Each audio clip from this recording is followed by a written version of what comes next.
Hello friends, எல்லாருக்கும் வணக்கம். இந்த வீடியோவில் வந்து பார்த்திங்க அப்படின்னா நகைக்கடன் தள்ளுபடிக்கான அறிவிப்பை பற்றி தான் பார்க்க போகிறோம். ஸோ நகைக்கடன் தள்ளுபடிக்கான அறிவிப்பு வந்து வெளியாகிட்டுருக்கு. ஸோ கூட்டுறவுத்துறையில் வந்து பார்த்திங்க அப்படின்னா நகைக்கடன் தள்ளுபடிக்கான லிஸ்ட்டை வந்து பார்த்திங்கன்னா எடுக்கிறாங்க.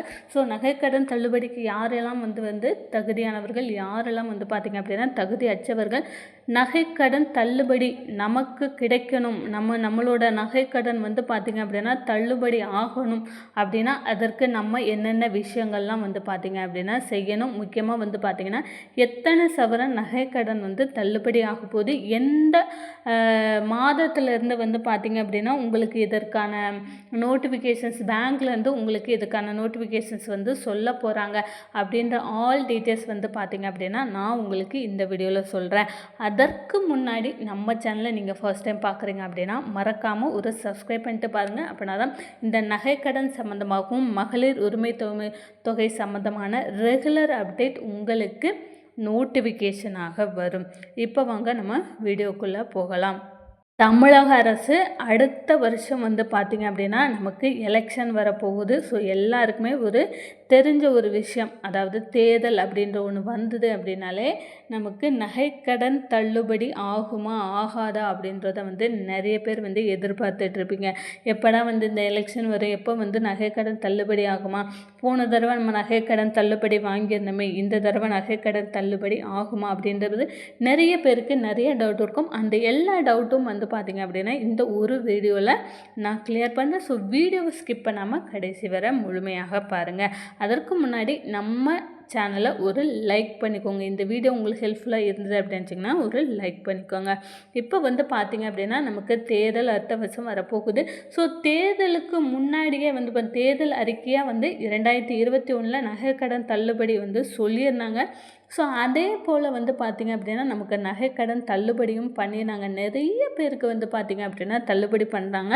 ஸோ இதில் வந்து பார்த்திங்க அப்படின்னா நிறைய முறைகேடுகள் நடந்ததாக வந்து கடந்த எலெக்ஷன்லேயே வந்து சொன்னாங்க. என்ன ஆச்சுன்னா அப்படின்னா போலியாக நகையை வச்சு இந்த மாதிரி பணம் வாங்கினது, அப்புறம் வந்து பார்த்திங்க அப்படின்னா நகையே இல்லாமல் தள்ளுபடி வாங்கினது, நகையே இல்லாமல் வந்து பார்த்திங்க அப்படின்னா காசு வாங்க, இந்த மாதிரி நிறைய விஷயங்கள் வந்து நடந்தது. நிறைய போலியான நகைகளை வச்சு தள்ளுபடி வாங்கினது, இந்த மாதிரி நிறைய விஷயங்கள் வந்து நடந்தது.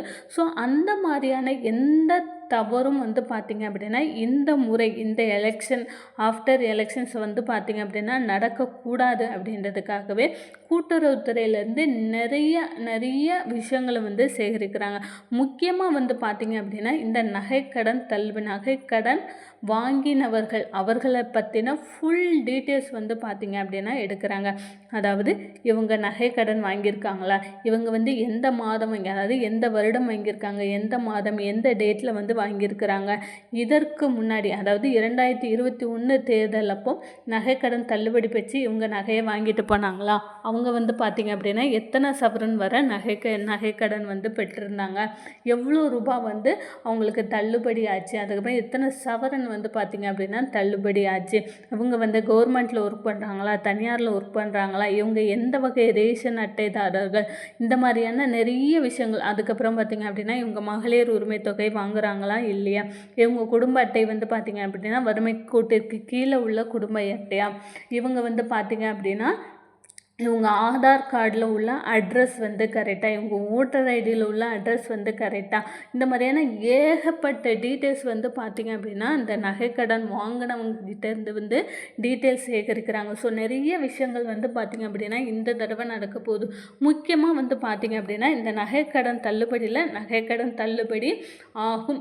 அதோடு வந்து பார்த்திங்க அப்படின்னா நிறைய டீட்டெயில்ஸ், அதாவது தகுதி வாய்ந்தவர்களுக்கு மட்டும்தான் ஆகும் அப்படின்னு சொல்லியிருக்காங்க. ஸோ அந்த மாதிரி தகுதி வாய்ந்தவர்களாக நம்மளும் ஆகலாமா அப்படின்னு கேட்டிங்கன்னா கண்டிப்பாக ஆகலாம். அதற்கு நீங்கள் என்னென்னலாம் செஞ்சுருக்கணும் அப்படின்றத மட்டும் நான் இந்த வீடியோவில் உங்களுக்கு சொல்கிறேன்.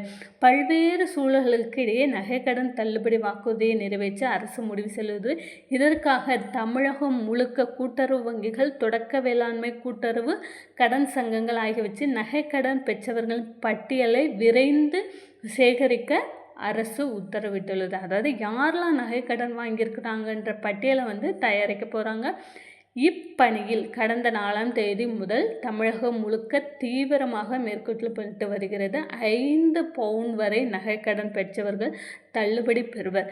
கடன் அடமானம் வைக்கப்பட்ட நகை 5 பவுனுக்கு அதிகமான எடை கொண்டிருந்தாலும் 5 பவுன் எடைக்கான கடன் தொகை மட்டுமே பெற்றிருந்தால் அவர்களின் நகைக்கடன் தள்ளுபடி பெறுவர் அப்படின்றத சொல்லியிருக்காங்க. 5 பவுனுக்கு அதிகமான நகைகள் பேரில் பெற்ற கடன் தொடர்பாக அரசே இறுதி முடிவெடுக்கும். அதாவது என்ன சொல்லியிருக்காங்க அப்படின்னா, நீங்கள் 5 பவுனுக்கு மேலே இப்போ ஒரு 6 பவுன் வச்சுருக்கிறீங்க, ஆனால் 5 பவுனுக்கான பணத்தை மட்டும்தான் வாங்கியிருக்கிறீங்க அப்படின்ற பட்சத்தில் அவங்களுக்கு பார்த்திங்க அப்படின்னா நகைக்கடன் தள்ளுபடி ஆகும் அப்படின்றத சொல்லியிருக்காங்க. ஆனால் ஒருவர் 6 பவுன் வச்சு அந்த 6 பவுனுக்கான நகைக்கடனுக்கான பணத்தையுமே வாங்கிட்டாங்க அப்படின்ற பட்சத்தில் அதற்கான முடிவை பார்த்திங்க அப்படின்னா தமிழக அரசு தான் எடுக்கும் அப்படின்றதையுமே சொல்லியிருக்கிறாங்க. அது மட்டும் இல்லாது பார்த்திங்க அப்படின்னா நகைக்கடன் பெற்றவரோ அவரது வாழ்க்கை துணையோ அல்லது தாய் தந்தையோ அல்லது மகன் மருமகளோ அரசு பணியில் இருந்தால் அவர்கள் பெற்ற நகைக்கடன் தள்ளுபடி பட்டியலுக்குள் கொண்டு வரும் திட்டம் அரசுக்கு இல்லை அப்படின்னு சொல்லியிருக்காங்க.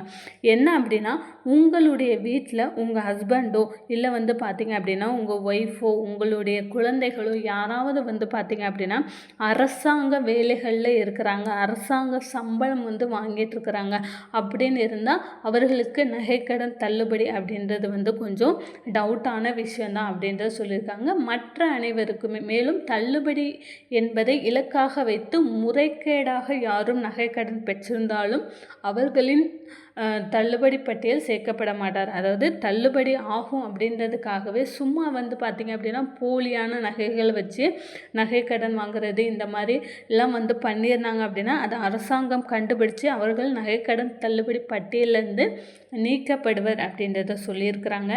இவ்வாறாக இனங்களின் கீழ் நகைக்கடன் பெற்றவர்கள் பட்டியலை விரைந்து தயார் செய்து அரசுக்கு அனுப்ப உத்தரவு பிறப்பித்துள்ளது அப்படின்றதுமே சொல்லியிருக்காங்க. ஸோ என்ன சொல்லியிருக்காங்க அப்படின்னா, யார் யாரெல்லாம் தகுதியானவர்களோ அவர்களுடைய பட்டியலை தயாரித்து அதை பார்த்திங்க அப்படின்னா கூட்டுறவுத்துறை வங்கிகள் அதற்கான பட்டியலை தயாரித்து விரைந்து பார்த்திங்கன்னா அரசாங்கத்துக்கு அவங்க அனுப்ப போகிறாங்க. ஸோ அரசு ஊழியராக இல்லாமல் மற்ற அனைவருக்கும் பார்த்திங்க அப்படின்னா நமக்கு மேக்சிமம் நகைக்கடன் தள்ளுபடி ஆகிறதுக்கான அதிகப்படியான சான்ஸ் பார்த்திங்க அப்படின்னா இருக்குது. அதாவது நீங்கள் பார்த்திங்க அப்படின்னா நீங்களோ இல்லை உங்கள் குடும்பத்தை சார்ந்தவர்களும் பார்த்திங்க அப்படின்னா கவர்மெண்ட் வேலையில் இருக்கக்கூடாது.